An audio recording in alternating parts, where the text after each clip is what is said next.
Point of View is sponsored by First National Bank. First National Bank. How can we help you?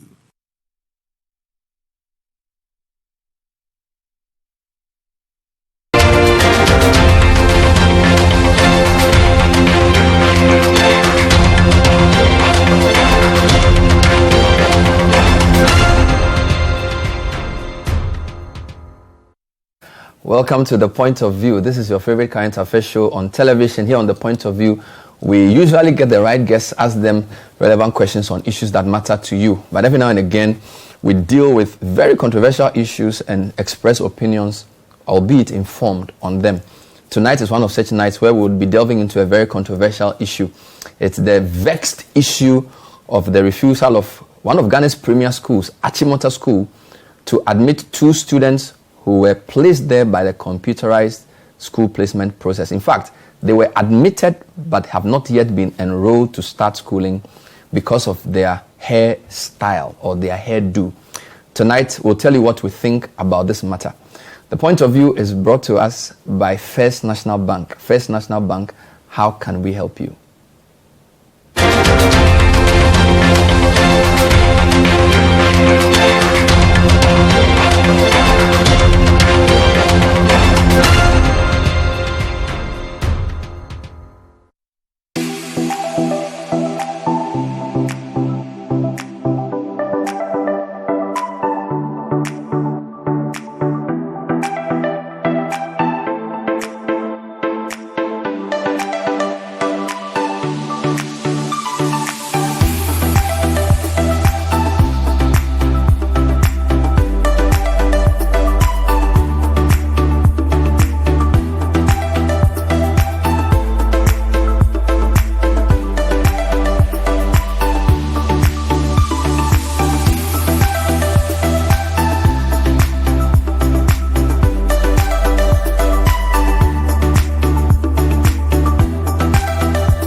Good Day Energy Drink keeps you going. Available in major supermarkets and shops near you. Excessive drinking can be detrimental to your health. Not recommended for persons under 18 years, lactating mothers, pregnant women, and people sensitive to caffeine. This advert is FDA approved.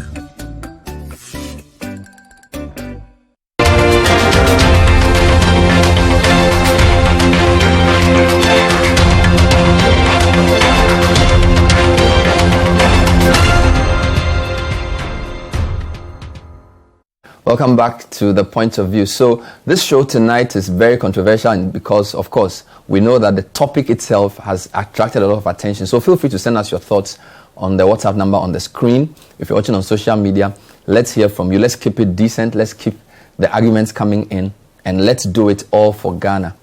So tonight, I want to just take you back to what has been a huge story. Last Thursday, two students, when they got into Achimota School, having been admitted and placed by the CSSPS, found to their chagrin that they would not be allowed to enroll in the school. Why?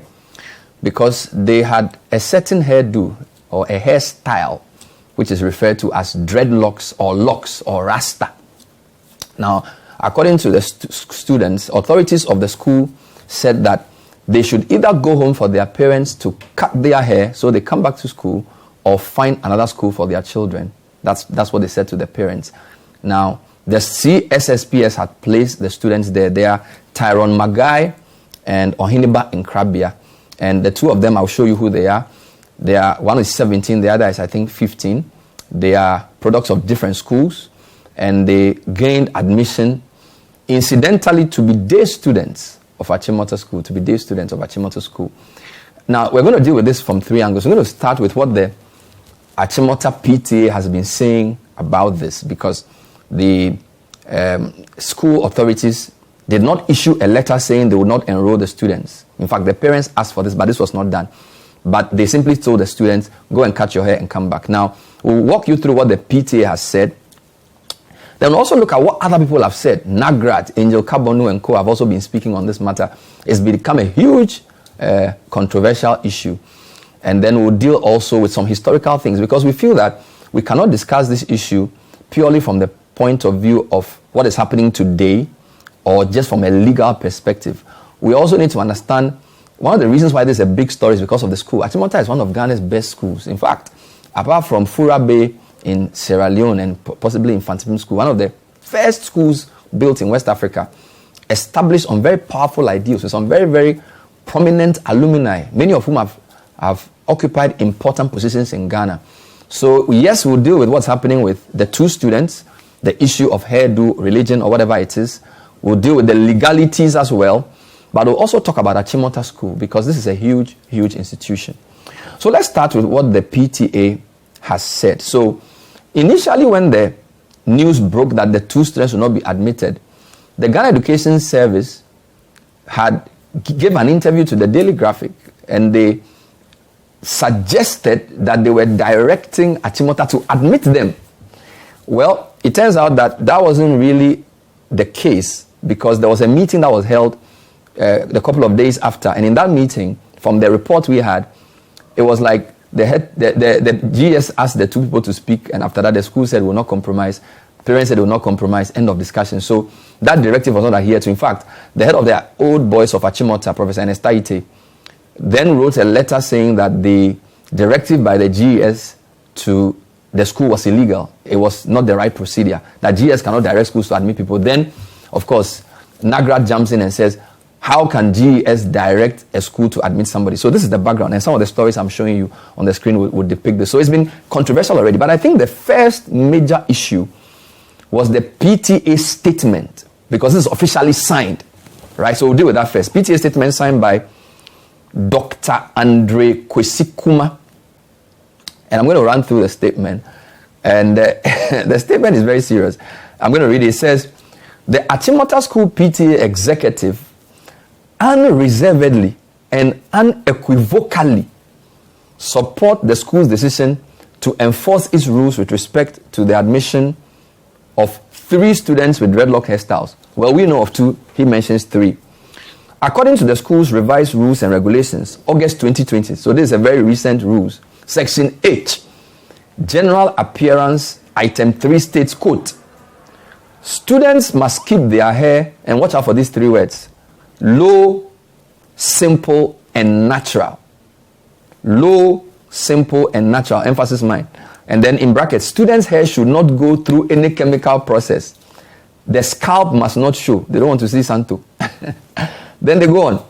This age-old rule, so Achimota PTA is admitting that it's an old rule. This age-old rule has prevented unnecessary attention and time wasting. So that they are now giving the reason or the rationale. It has prevented unnecessary attention and time wasting with non-school hairdos. So apparently there's a school hairdo and a non-school hairdo. Any exception to this rule on religious grounds would open the floodgates for all types of hairstyles and breed indiscipline. So there's a very important supposition there that if they give an exception to this rule for Tyrone, Magai, and Nkrabea or Hineba, it would open the floodgates for all types of hairstyles and breed indiscipline. Then they go on.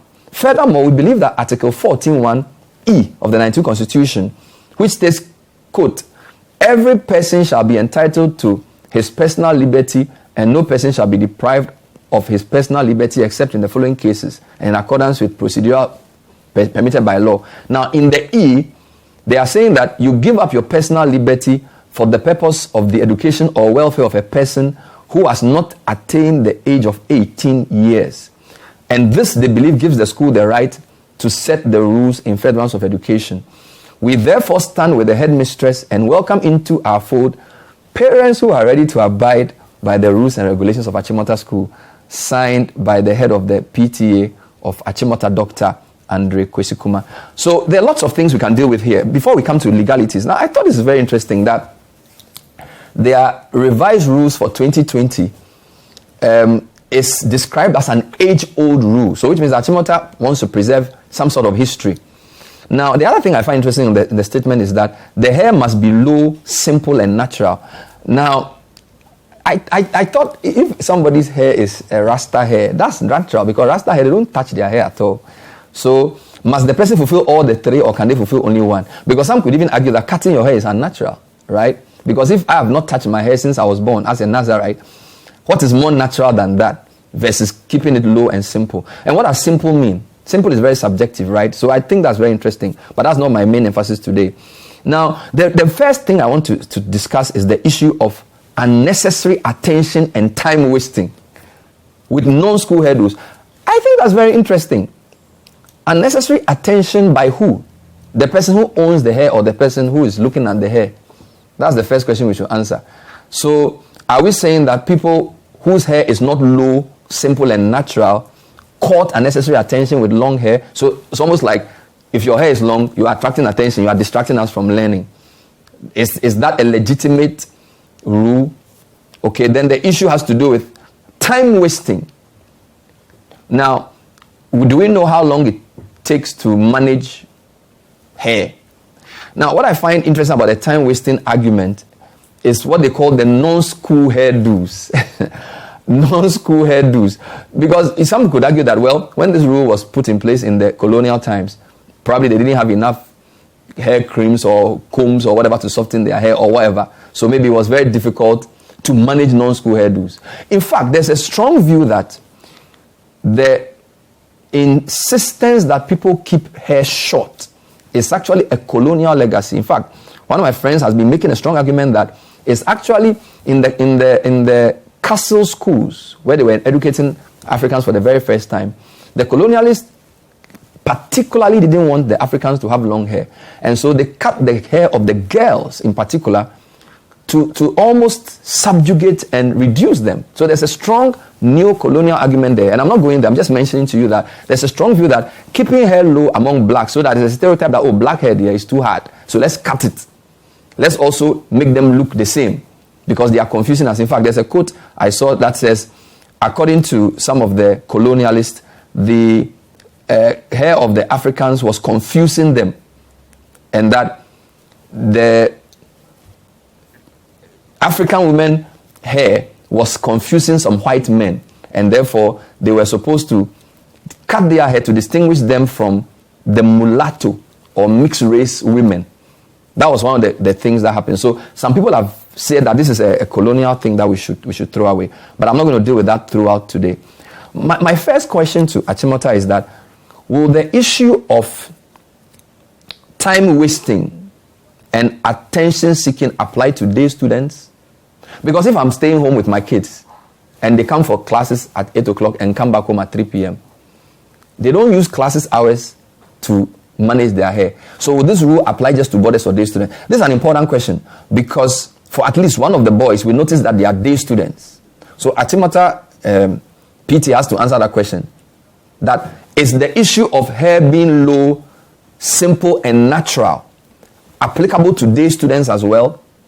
Because day students have their own management of time at home. So that question has to be answered. Then there's the very interesting issue of discipline. Discipline. And for this, I'm going to go to the Angel Kabonu. So Angel Kabonu has said to us many times that keeping the hair low and simple breeds conformity and discipline. So that's what Angel said. Conformity and discipline. So that if your hair is long, you look different. So in a sense, if we are the same, we are disciplined. If we are looking different, we are indisciplined. So this is what Angel is suggesting. He said it to us on Eyewitness News. So in a sense, he's saying that if we allow people to let their hair grow any length, it breeds indiscipline, because non-conformance is indiscipline.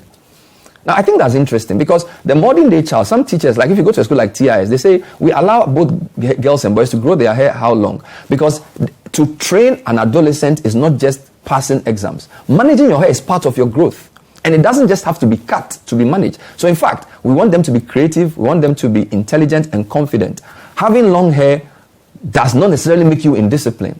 That's the argument some people make. So, for example, and then, of course, we interviewed Angel, and this is an interview I did. This is 2015, when this issue first came up about 3 students in a school who were prevented from writing exams because they had long hair. And Angel said to me that, well, the reason they cut their hair at that stage was for discipline and also for uniformity. And I asked him, why is it that the Caucasians or the non-black students in some of these schools are given the chance to grow their hair? In fact, there are lots of pictures circulating, some of which I cannot authenticate, on social media, even claiming that there are students in Achimota who are non-black, who have had their hair grown. I think that this is a very discriminatory application of rules, right? Because you're saying that black hair is difficult to manage. So if somebody has their black hair and is long, well, they can't manage it. But if somebody is Indian, Lebanese, or white and their hair is long, they can manage it because their hair is easier to manage. So, and I think it's interesting that Achimota actually calls it an age-old rule. It's very discriminatory, okay? But I think that the most important issue we want to discuss today is not even about issues of convenience. It's about the legality of what Achimota is doing. Because Achimota School is one of the most respected schools in Ghana. Now, go back to the statement they put out. I want to show you something. They quote their rule. And they give the specific rule that applies to this. There is a regulation. According to the school's revised rules and regulations, and then they state general appearance. Now, the first problem with this is that rules and regulations are not ultimate. In fact, they are subservient. In fact, if I want to put it in legal language, no rule in a public institution must sin against public law. Let me repeat that. No rule in a public institution must sin against a public law. So the right to education in a public school and the rules that govern those rights have to conform with public law because these are public institutions. Now, Article 1 of the Constitution, if you go to the basic tenet of Ghana's Constitution, the Constitution is the supreme law of the land. And therefore, any law that is seen to violate or contradict the Constitution can be reviewed. Look at it. This Constitution shall be the supreme law of Ghana, and any other law found to be inconsistent with any provision of this Constitution shall, to the extent of the inconsistency, be void. So, clearly, if we find that a rule, an administrative rule, subject to judicial review, is inconsistent with any provision of the Constitution of Ghana, that rule shall be void. So we are talking of levels of laws now. Okay. Now I'll come to the Article 14 issue that Achimota raises, but I want to deal with specific constitutional provisions that I believe the position Achimota takes and the general appearance item 3 in their revised rules and regulations. The Achimota rule breaks a number of constitutional provisions. I think Article 17.1 is very fundamental here. And I'm not a lawyer, but I want to go to Article 17.1. Because Article 17.1 is a fundamental law about non-discrimination. Right? So look at it. You are saying, you've been admitted to the school, but I'm not going to allow you to start unless you cut your hair, or you can get another school. Essentially, people who have cut their hair get different treatment than me. What does Article 17.1 say? Equality and freedom from discrimination. 1, all persons shall be equal before the law. 2, this is the very interesting one. A person shall not be discriminated against on grounds of 1, gender, race, color, ethnic origin, religion, creed, or economic or social status. This is very, very clear.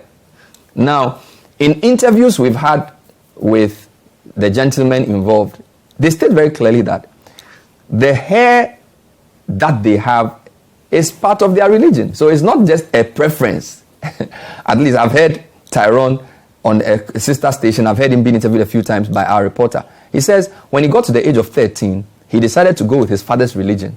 And his father's religion is Rastafarianism. And Rastafarianism has a lot of tenets. One of it is the belief in the 10 Commandments. One of it is the 7-day Sabbath. One of it is to keep your hair uncut. So he says from age 13, he's not cut his hair. Now, if you say your rule at a school means you must keep your hair low, simple, and natural, well, you have to look at Article 17 very closely, because you're saying that his religion of and this is a very interesting point, an important point to me, because people say, well, if you admit them on the grounds of religion, you open the floodgates for all types of hairstyles and breed discipline. I have a question for the Achimota PTA. How many religions have a specific injunction for hairstyle? I wanted to know, because hairstyle, this is hair that you don't touch and cut. It's a Nazarite. If you go to Leviticus, it's there. Good Numbers is there. I want to know how many religions. And the other point is that a religion has to be proven to be so. And there are decided cases all over the world, from America to Zimbabwe, that confirms that Rastafarianism is a legitimate religion. Okay. So if you say the hair, if you allow them on religious grounds, you open the floodgates, I wonder how many religions have a specific injunction on hair that will say, when we say Ras in Krabia, Ohiniba, and Tyrone should come, the school will be full of people who have not cut their hair. And even if that is the case, how does that injure the purpose for which they come to the school? But let's deal with that. So the first issue is discrimination, right? You're basically saying, I will not admit you or enroll you, or I'll not allow you to go for lectures unless you cut your hair. He says, my hair is part of my religious identity. The Constitution is very clear. Go to Article 26. Article 26, very 1 is very clear on the right to express. Again, I'm not the one saying it. Every person is entitled to enjoy, practice, profess, somebody can mean manifest, maintain, and promote any culture, language, tradition, or religion. Of course, it's subject to provision of the Constitution. Okay? But this is very fundamental. Now, let's talk about the second issue legally. So it's not just the issue of rights violation. Go to 25. Because we are talking about education. The right to equal educational opportunity, 25:1. Yes, Achimota, it's an age-old rule, but the Constitution is the supreme law of the land. All persons shall have the right to equal educational opportunities and facilities. It's clear. And with a view to achieving the full realization of that right. Then they talk about basic education, secondary education, is different manifestations. But this is the key emphasis. 1, all persons shall have the right to equal educational opportunities and facilities, and with a view to achieving the full realization of that right. This is very important. So far, we've spoken about 17:1. You can't discriminate against people. 26:1. The right to practice whatever religion you want. And Ghana is a secular state. I am a Christian, but that doesn't mean it automatically suggests that everybody should be one. No. Don't forget, we've said as a premise that a law in a rule in a public institution must not sin against public law.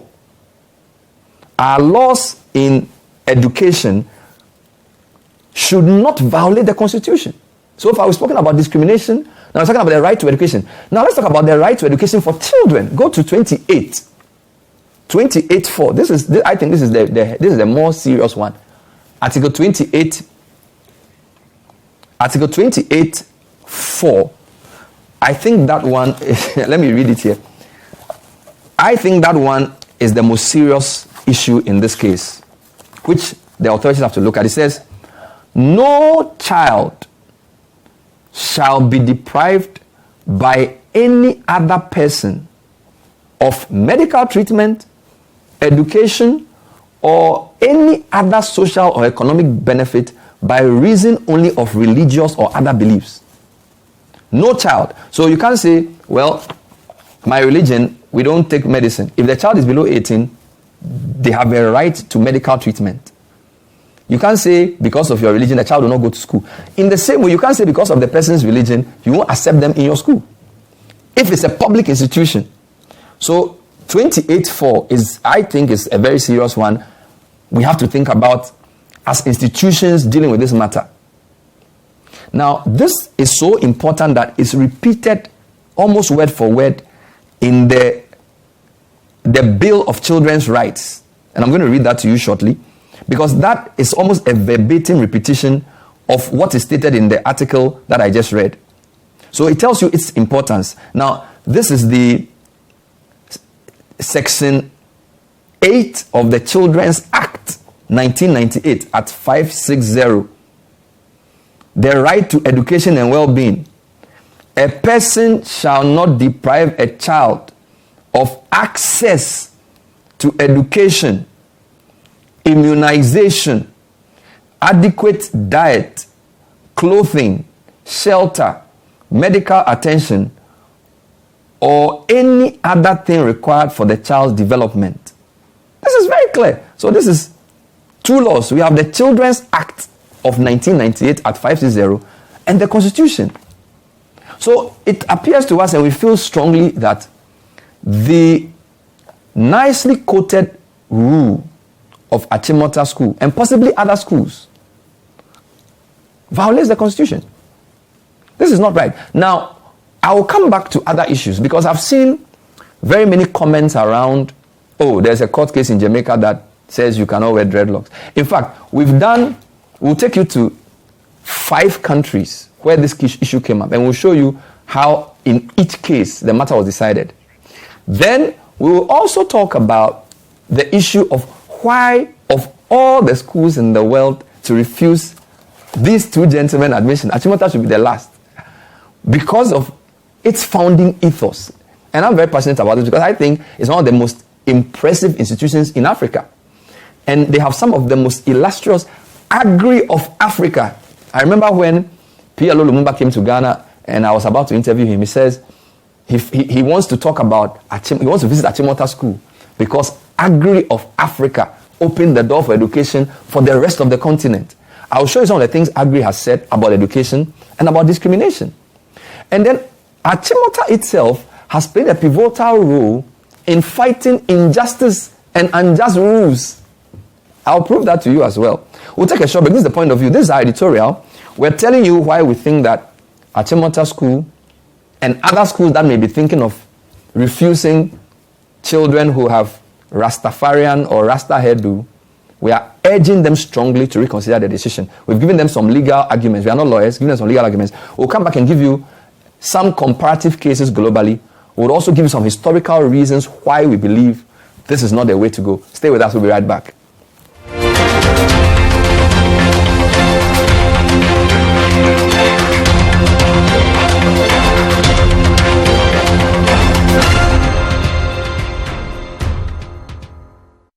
It is another beautiful day in the lovely city of Accra. And just as expected, everyone is up to something. Busy day as usual. Papa, so Kuma has also left us.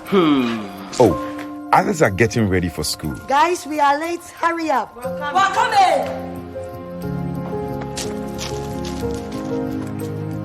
And in the busy streets of Accra, the mates are calling out to passengers.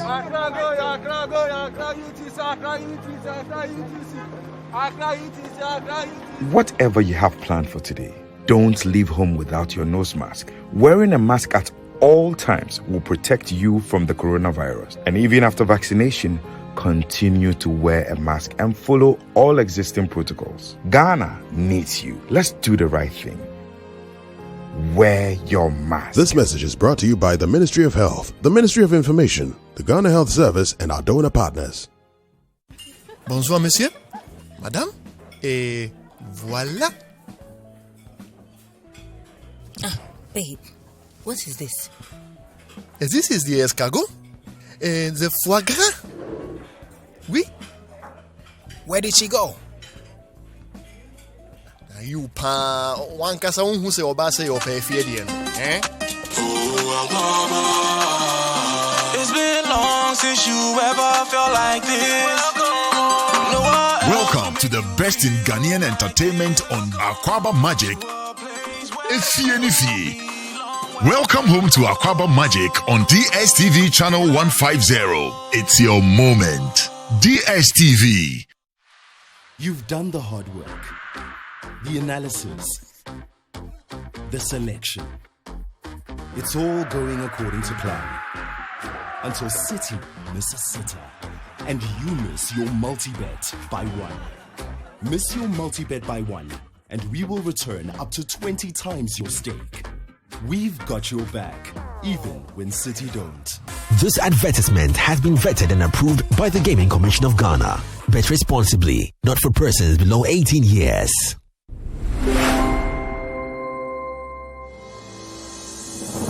Do not drop the winners. The fight is still on. Constant disinfection is still very pivotal in the fight against COVID-19. Call an expert today on 020-300-4055 or 050-126-5426 to ensure your space is disinfected.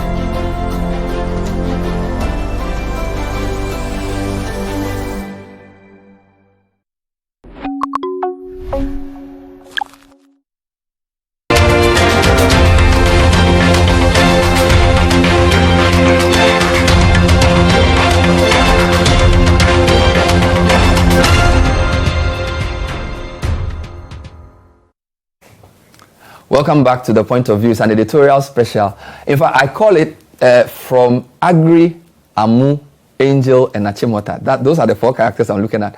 Agri, of course, being one of the most respected Africans of all time. He's called Agri of Africa. Amazing guy. Then, of course, if you remember, one of my heroes. Also very strongly linked with Achimota. I will tell you what they think about this issue. I'm going to go back to their own ideas. But then we'll also talk about some of the issues that have come back. Now, let me just remind you of the arguments that have been put out against admitting the two. Just remind me of this. We've said it could open the floodgates. Now, in Achimota's own statement, they're saying that if they admit them on religious grounds, it will open the floodgates for other hairstyles. And I really struggle with that because I don't know how many religions have a specific injunction on hairstyle. I think it's an overstretch. Now, again, the issue has to be put in a different context, okay? Now, the issue of admitting the boys would compromise the legacy of discipline. How discipline, in my view, has two definitions. It has nothing to do with conformity. Discipline has to do with the judicious use of your time, your energy, and your resources. That's my preferred definition. The judicious use of your time. So if you are in discipline, think about it. It's not conformity. It's obeying and judiciously using resources. So to somehow say, if students have long hair, they'll be distracted, they will not study well, and all of these things. It's neither here nor there. Some of the best schools in Ghana now, SOS, TIS, students have long hair. Are they less disciplined than students in Achimota or Presec? Can we even say the students in these normal schools that we know do better? We can't really say this. And the issue of management. I remember during the City Breakfast show a couple of days ago, somebody called us and said, the reason why this rule in Achimota exists is that managing hair in the boarding house is complicated. Now, we've heard one of the mothers even say they are prepared to tie the hair in a way that will not look offensive. And the students are day students. So even if you get me, it's not right. Let me just deal quickly with the Article 14 issue because I have to be fair to Achimota. If you go to the press release, the PTA says, and let's put it up again, 14.1. Every person shall be entitled to his personal liberty, and no person shall be deprived of their personal liberty except for the following. And then they go on to point E, for the purpose of the education or welfare of a person who has not attained age 18. I don't know why they put this in the press statement, honestly speaking. I don't know why, because I am struggling to see the link between somebody's professed belief about the type of hair they should have and personal liberty. Again, I'm not a lawyer, but personal liberty, most of the time, has to do with freedom of movement. Let me give you two examples. So if you want to talk about personal liberty, so I went to Presec. When I went to Presec in Form 1, I was a day student. Now, as a day student, I had to get to assembly at 7 o'clock, and I had to close school by 2 p.m. After 3 p.m., I could go anywhere I wanted because I was a day student. My mates who were boarders could not do that. You know why? By agreeing to come into the boarding house, Article 14E applies for the purpose of education. So when you're in a boarding house, you can't say, I'm in pre-sec, I'm in Form 2 boarding, but I'll go home anytime I want. You need an exeat. So the issue of personal liberty has to do with your movement. Right? So you can't say, well, I have a right to freedom of movement. So I'm in pre-sec boarding, but I can go anywhere I want. No. So Article 14, 1E applies in a case like this. So you've sacrificed your personal liberty for the purpose of education or your welfare. You can't leave the school anytime. Otherwise, when you get lost, you don't know where you are. Okay? Number 2, personal liberty can be applied like, where do I want to sleep? I can sleep anytime I want. But when you go to secondary school, they said 9:30 is 9:30. You can't say, for me, I'll sleep by 11 p.m. Because you are sacrificing your personal liberty for the purpose of your education because you are a minor. Now, applying personal liberty to hairstyle is, I think, a complete overstretch. I don't know whether it was deliberately put there to confuse the issue or whether it was a genuine mistake. I am yet to see a personal liberty argument for hairstyle. In fact, in the 5 cases we're going to show you from 5 different countries, the only case in which the personal liberty argument was made, they even lost it. That was in Jamaica, right? In all the countries, Kenya, Malawi, Zimbabwe, South Africa, they've all had to, the students have won all these cases. So we can go through these cases now. So let's talk about Kenya. This is 2020 Kenya. And again, Kenya doesn't necessarily bind Ghana, but I think it's still important to talk about what happened in Kenya.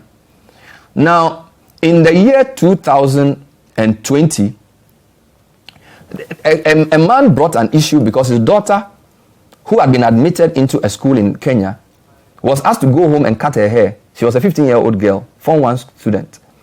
Now, she was asked, actually it's 2019, she was asked to go and cut her hair because she reported to school in dreadlocks or Rasta. Even though she had been given an admission, she was given a class and even attended 1 or 2 lectures. She was asked to go home. Now, in the Kenya case in 2019, the Supreme Court ordered the school to admit the child with dreadlocks because the child has stated on the form that she was a Rastafarian. And it was very clear that that was a legitimate basis for keeping the hair. So that was Kenya. This is 2019. Malawi 2020. Again, a petitioner was upset that a school, Blantyre Girls Primary, refused to enroll her daughter, who's called Makida Mbewe, because of her hair. The school said the girls' dreadlocks were against a policy requiring students to have short, trimmed hair. It's very African. Well, the High Court, this wasn't the Supreme Court, the High Court in Malawi ordered all public schools, not just the first school, all public schools to allow students with dreadlocks. In addition, the court ordered the school to give the girl extra classes to make up for the days she missed because of the rule the school considered unjust. This is Malawi 2020. Fine. Let's go to Zimbabwe. 2007, Supreme Court. Again, a student was expelled, and this is a 6-year-old student too, from a school called Ruveneko Government Primary because of his expression of his religious belief through wearing dreadlocks. Again, the court ruled that this was in contravention of Section 19 of the Zimbabwe Constitution. And they even then went on to define certain things which have become very seminal. Now, the South Africa case, so Zimbabwe 2, they ruled in favor of the student's parents. So 3. South Africa case was not even about school, it was about a workplace.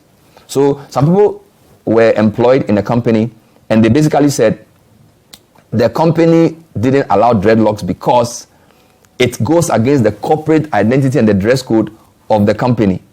The Supreme Court held that a policy is not justified if it restricts a practice of religious belief and by necessary extension, a cultural belief that does not affect an employee's ability to perform his duties. This is very key. Let me repeat. A policy is not justified. This is an administrative rule or policy like what the PTA put. If it restricts a practice of a religious belief and a necessary extension, a cultural belief, that does not affect the employee's ability to perform his duties nor jeopardize the safety of the public. So the question is, if Tyrone or Ohiniba go to Motown with Rasta, does that affect their learning? Well, Tyrone was the best student in the school. He was the only student that got 6 A's at grade 6. He was the only student that got grade 6. He was the school prefect. He was the best graduating student. He had other colleagues in the school. Is there any record that when he was in school, he was a miscreant? So, what is the purpose of a rule if in his performance of his duties as a student, he's an excellent student? Clearly, he got a grade. Here's that at grade 6.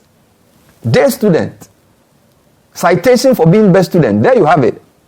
So, you see, the South Africa case is saying that if the practice of the belief, and the boy says from 13, I decided, my father didn't force me, from 13, age of accountability, I want to be Rastafarian.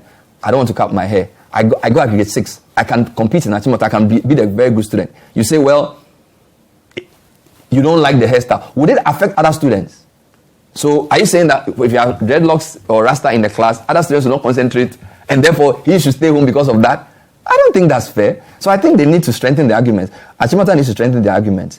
Then, now the Jamaica case is very interesting because, so of course, in the case of South Africa as well, in the workplace, the workers with dreadlocks won. So I've shown you Kenya, 2019, Malawi, 2020, Zimbabwe, 2007, South Africa, 2013. Now, Jamaica is very clear that admitting students with dreadlocks on religious grounds is already agreed. Now, in the specific case that people are putting on social media, the student's lawyer argued that it was just their preference. They said they don't believe in any Rasta. And the school said, in that specific instance, there was a public health issue of lice. Lice. Not L-I-E-S, L-I-C-E. In hair. So the school was saying, you can't keep this type of hair because we believe that there's a breakout of lice. Everybody should cut their hair. And the students and the lawyer said, well, it's not even because we believe in any Rasta anything. It's not a religion or anything. We are saying that we just prefer this hairstyle. And the Supreme Court said, well, we cannot place your preference higher than a public health reason of lice. And therefore, we are not going to accept it. This is what people have been putting on social media and say, oh, Jamaica crowd, they ask people to cut their hair. And Ghana. So sometimes we need to look at the context. Okay, so it was the case of Sonia Bettman Linton. Okay, so it's not a case of Rastafarian being prevented from having their children in a public school because of dreadlocks. Okay, because that issue has long been settled in the Jamaican educational system. It was the issue of a preference in the context of a health concern about lice, L-I-C-E. So let's put it in context. Let's not misinform the public or people by simply putting out in fact, my friend Sami Daku puts a post and says, the extract being shared, and Sami Daku is a journalist who became a lawyer, the extract being shared on social media about the Jamaica case are actually a wrong report done by some media houses. So it was actually an erroneous report that is being put out by some media houses. So he says that matter has been settled. It was not on the basis of what these two people are asking for. So I think to wrap up this segment, it's very clear there are two things. Based on what the students and their parents have said, for them, this is their identity. They have to manifest their religion. I think Achimota will have to prove that by allowing them to keep their hair. It will open the floodgates, quote unquote, for all hairstyles. I'm struggling to see how many hairstyles or how many religions are saying that we want a specific hairstyle. So they need to prove that. Now, what I want to do is take another quick break. When I come back, I'm going to do a bit of history because I feel that it will not be fair to just discuss this issue on the basis of a small press statement and just what we've seen in the news report. I think this issue goes to it's very emotive because we love Achimota. Achimota gave us a lot of people. It gave us Kwame Nkrumah. It gave us Ifremamu. It was founded by Fraser Agri and Guggisberg. We'll take a short break. When we come back, we'll talk about why Achimota has to think about this more carefully than it is. Give it a second and a third thought. When we come back, stay with us.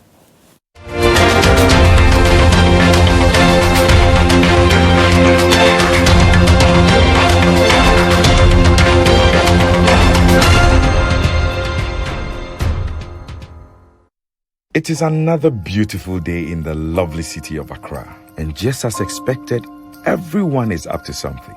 Busy day as usual. Papa, so Kuma has also left us. Oh, others are getting ready for school. Guys, we are late. Hurry up. We're coming. And in the busy streets of Accra, the mates are calling out to passengers.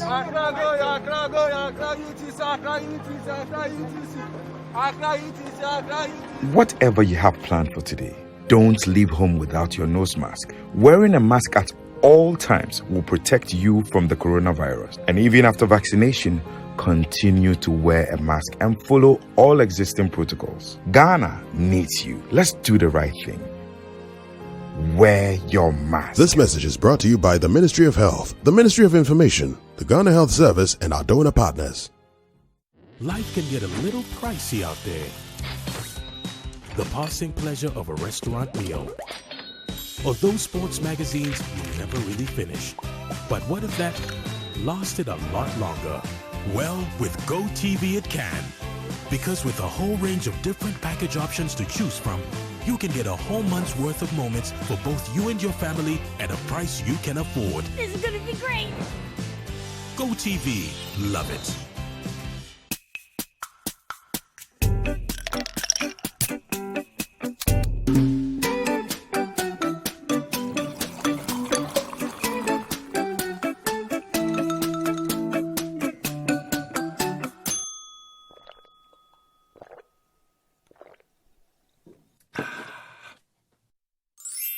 Good Day Energy Drink keeps you going. Available in major supermarkets and shops near you. Excessive drinking can be detrimental to your health. Not recommended for persons under 18 years, lactating mothers, pregnant women, and people sensitive to caffeine. This advert is FDA approved.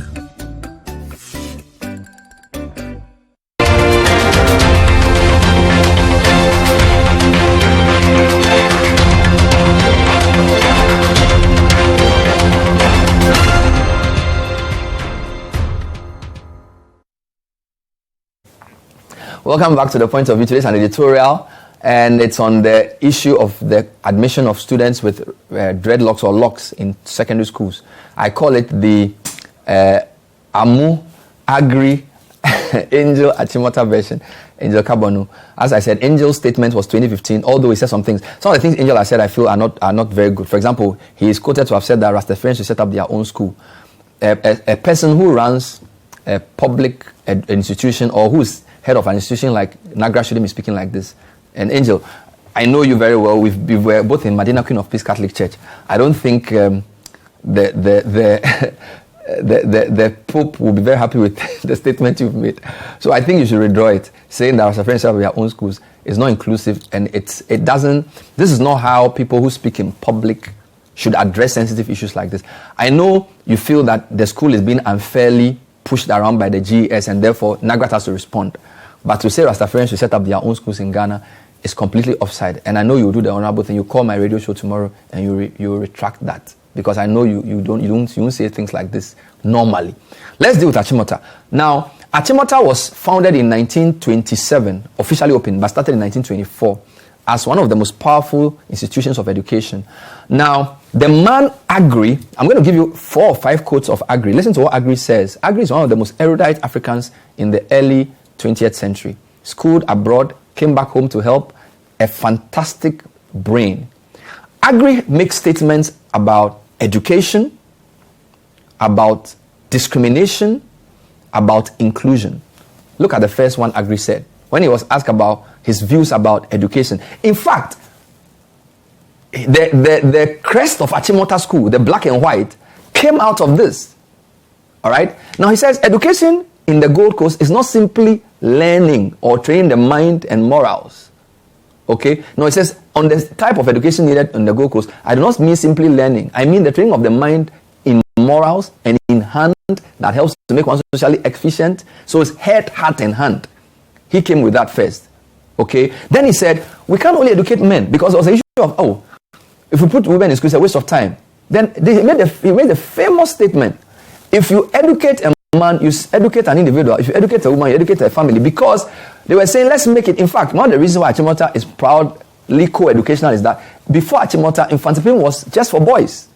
And they said, no. Let's go to the keyboard issue. It says, you can play certain music on the white keys, major key, certain music on the black keys, minor keys, but to produce the tune of sorts that we like, a harmony, you must use both the black and white. He was making reference to both races, because again, some people even thought it wasn't necessary to educate black people. So look at it. So first, the issue of race. White people are better than black people. Agri says no. Men are better than women. Agri says no. And this is one of the three founders. He was the vice principal to A.G. Fraser. So we have Fraser House, we have Agri House.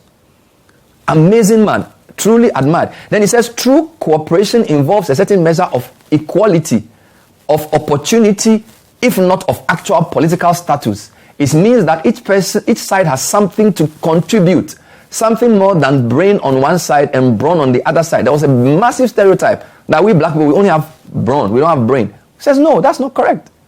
And he was lecturing in the US, preaching in Episcopal churches of both races. So, Agri was for inclusion. Agri was for progress. And Agri was not for violence. In fact, he said, we shouldn't confront the oppressor frontally. He made a very interesting statement about being, he says, you cannot beat prejudice by a frontal attack because there is mere emotion at the root of it. Always flank it. You can catch more flies with molasses than you can with vinegar. And I think what Agri is saying is that we can't use the kind of language we are hearing from some of the officials. The whole, who are you? Go and start your own school. That's not Agri.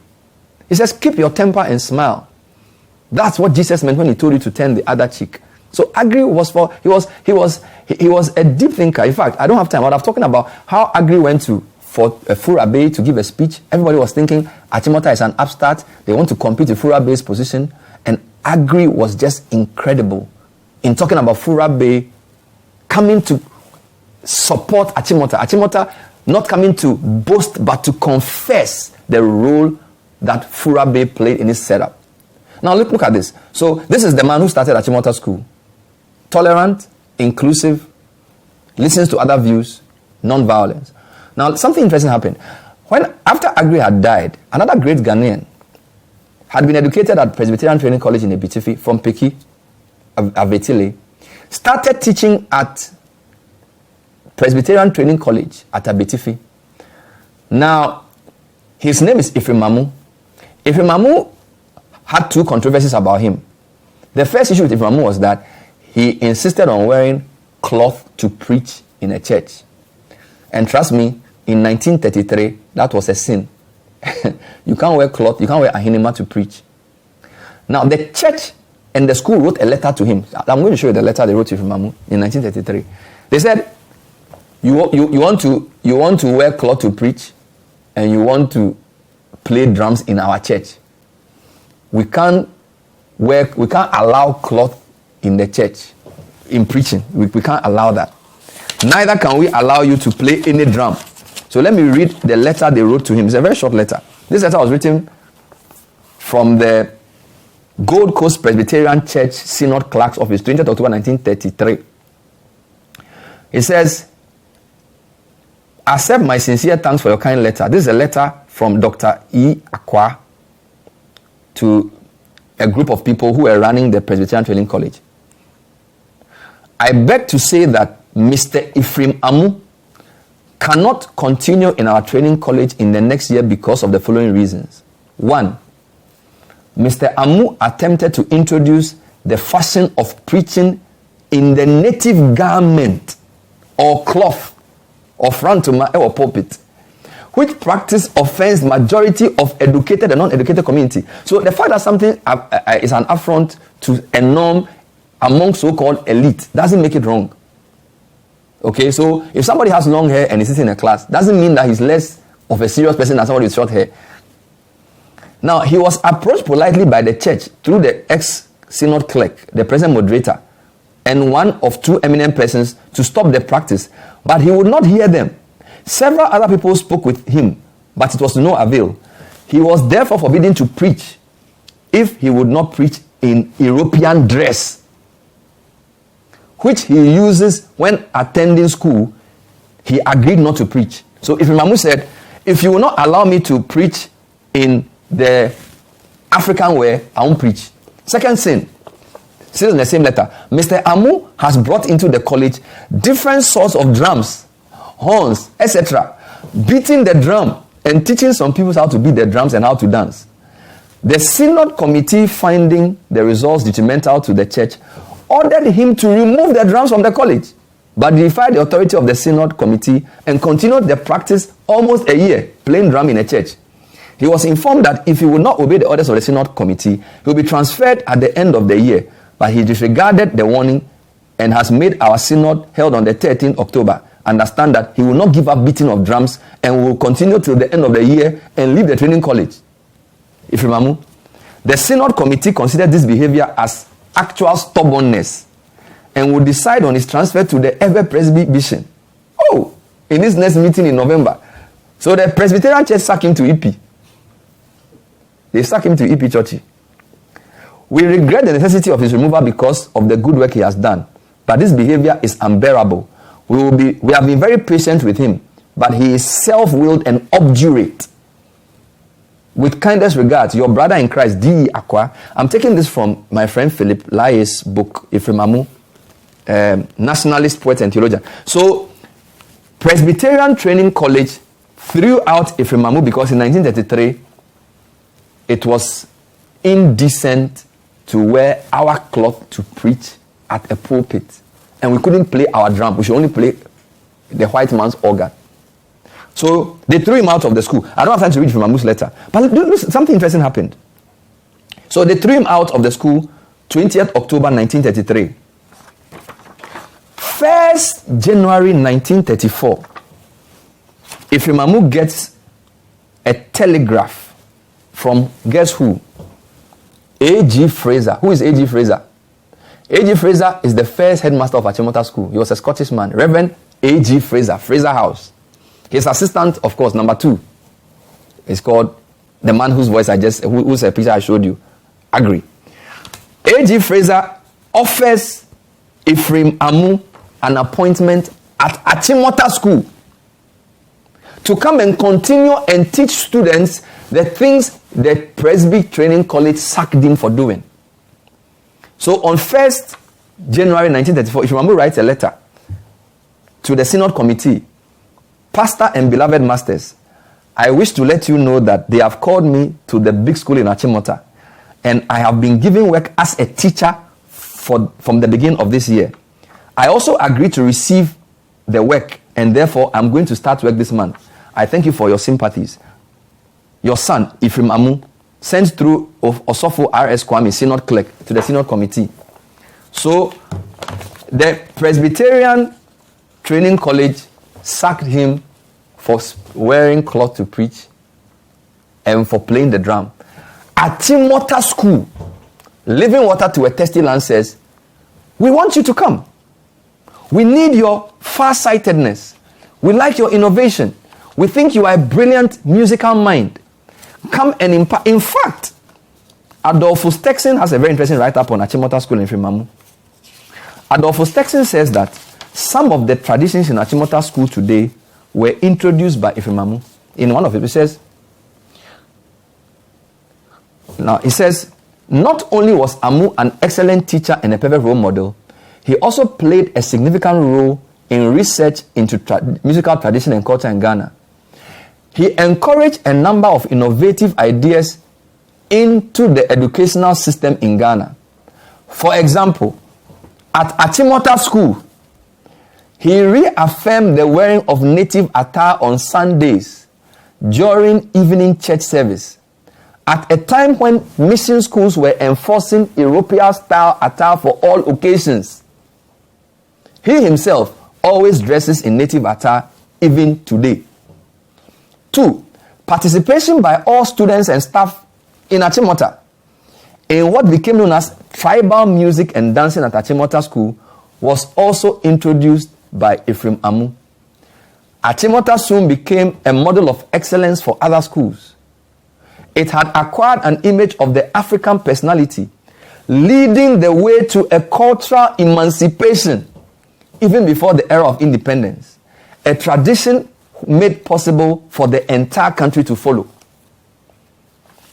So,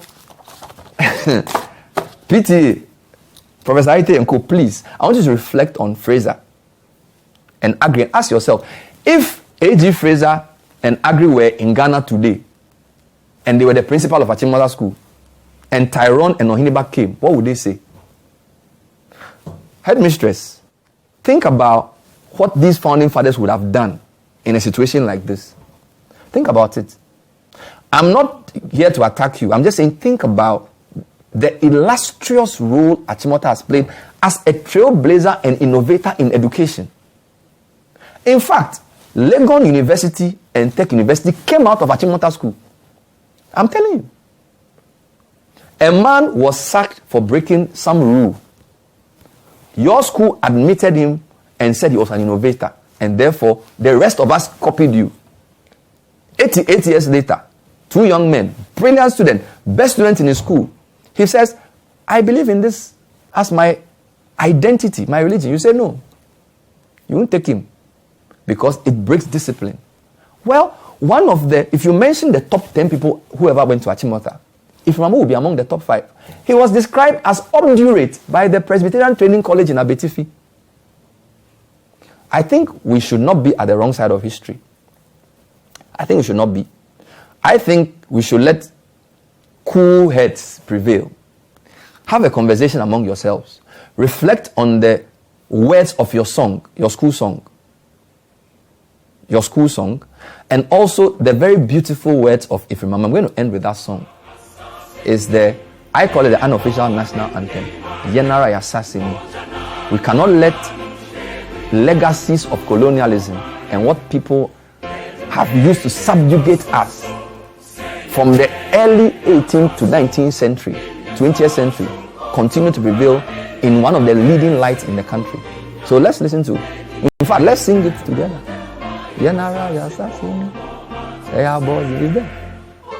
Thank you very much for watching. My name is Bernard Avle. I hope you've learned something from today's program. And I really pray that these 2 brilliant students and other brilliant students, call them Rastafarians, let's give them a chance to learn at the school they chose. Nobody knows what they'll become tomorrow. Thank you so much for listening. Don't forget, the point of view was brought to you by First National Bank. How can we help you? We'll see you next time. Bye-bye.